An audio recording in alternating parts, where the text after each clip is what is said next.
Address the camera or you? I'll address the camera. And I'll address you? Yeah. That's what I do on TV3. Seldom four wall.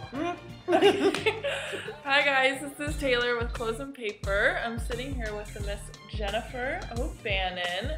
Hello. And she is an amazing stylist, wardrobe stylist. She travels to LA, New York, Chicago, Indiana. She's been all over the country, many other countries.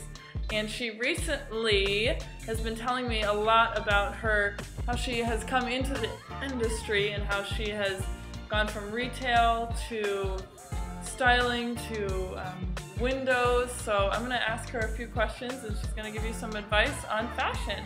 So how did you start your fashion industry? Was it always in the back of your head that you wanted to be in fashion, or? Lord, yes. I started out in, I believe it was first grade, and I had two sketchbooks. One was all male fashion, the other was all female fashion, and the header to each page was the name of my models. I named all my models and took great care in their hair and makeup as well as the fashion. So it's really been something that's been in my soul. I think it really comes from watching a lot of old movies. I was born in a small farm community and lived in a very small farm town, under 3,000 people, and it was me vicariously living through the television and seeing all the glamorous Edith Head gowns and things on film that I just said, that is so me and that's what I need to do. Wow. So it has been in your blood since you were a lot younger. Ever and ever and ever. Absolutely. Good for you. Following your dreams. That's awesome. She's a great example for that. So she was just telling me about how she worked at Saks Fifth Avenue. Maybe you could tell us a little bit about your experiences there and window displays. Oh, absolutely. Well, as I was sharing, I was very starved to be in fashion somehow, and so I got my fashion degree at Bloomington University at IU in Indiana and moved on to Chicago, and then that's where I was managing some retail stores and then saw the whole visual end of retail and went, oh, I am on the wrong side. I want to be making this magic. And so started out with Hart Schnappner Marks and became a visual director there and had about 7 stores under me and a small staff and would travel with that. And then so when I moved to Manhattan, I decided I really wanted to step up my game, and my target was Saks Fifth Avenue. And did some freelancing until they had a position available, and then as soon as they had a position available, they called me right away, and the rest is history. It was just, you know, I'm starting out as just this little visual trimmer, as they called us back then, and then within 3 months immediately went into management. Oh my goodness. So you worked your way up. Yeah. Oh yeah. Oh yeah. Oh yeah. My enthusiasm and skill sets showed, I guess. Oh, yeah. Cool. That's awesome. And Jennifer's so cool. Whenever she is explaining a photo shoot or an idea, she literally gets into it, and you feel like you are in the photo shoot. I am an animated person. But it's amazing because I think that's really important in the industry, is to explain yourself well and so people can know what you're talking about. And I think I was like in London 5 minutes ago because I was like, oh my god, with one of the windows she was explaining. So yeah, it is good stuff. And you've been on shoots with me before. Exactly. I'm still bouncing up and down. I'm so excited about that. Oh, it looks so cool. Yeah, she's full of energy, and especially being a wardrobe stylist, I think that's really neat, and she'll carry that till she's 105. Oh, absolutely. It is something you can do until you're old. That's for certain. So any advice for any upcoming wardrobe stylist? Oh, absolutely. There's many paths you could take. But what's difficult about our industry is, unlike maybe the photographer, the model, the hairdresser, or the makeup artist, it's not the clear path. Right.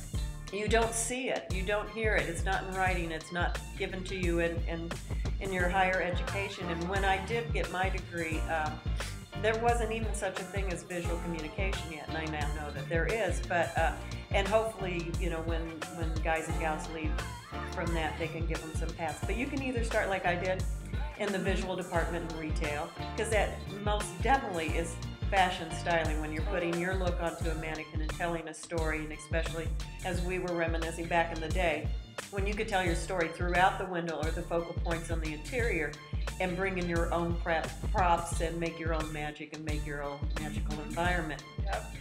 Heaven. And so that is one place I highly recommend starting.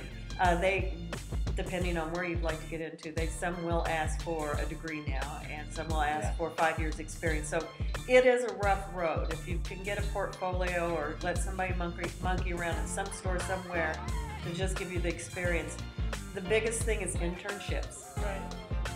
So another path for a fashion stylist also can be a fashion editor at a magazine. And of course, you're not going to come right in as that. So it's going to be internships again, and we all know internships mean free. So we all gotta work for free just so we can get our experience under our belt and say, yes, we've had 2 years experience. We have hopefully some physical material that will prove that point through photos or what have you. Contacts. So, you know, and then if you just want to get into the image side of it and just be an image consultant or a wardrobe consultant or a personal stylist, that's a little bit easier to do, and that's a little bit not as specialized. And if you get in the right market location, there are women that'll pay for it, and I believe there are many good markets for that still. But that's an easier one to get into because, needless to say, you can start out with your family and friends and use them for references, use them before and after. Having that real keen sense of knowing an individual is stronger in personal consulting and styling. It really, you have to get into more of a, I don't want to say psychological, but I do mean psychological side of who they are to really present and hit the buttons with them that you need to represent the best of them in career, in their personal life as well. So there's a lot of a ongoing question and answer thing before you go in and rework their closet, or by far before you go shopping for them. But the first thing you need to do is be able to understand a closet, and merchandising helps in that, where again, retail will help you understand how to merchandise in a better, effective way, and especially in a small quarters like a closet. So image consulting, fashion editors, fashion media like I fixate on, which is doing photo shoots, runway, videos, television, film. I've done CD covers, you know, and I'm finding more and more the request, which kind of floats in between fashion media and personal consulting. And I'm doing a lot of web work, not only for companies like we were discussing for We Love Colors, like a hosiery line, and doing not only their catalog shots, but their editorial or their more lifestyle shots that they need. I'm getting a number of people who just want great images of all kinds, not just the headshot, not just the professional headshot, for their websites. And so they want more lifestyles to portray who they are, what their company and their process does.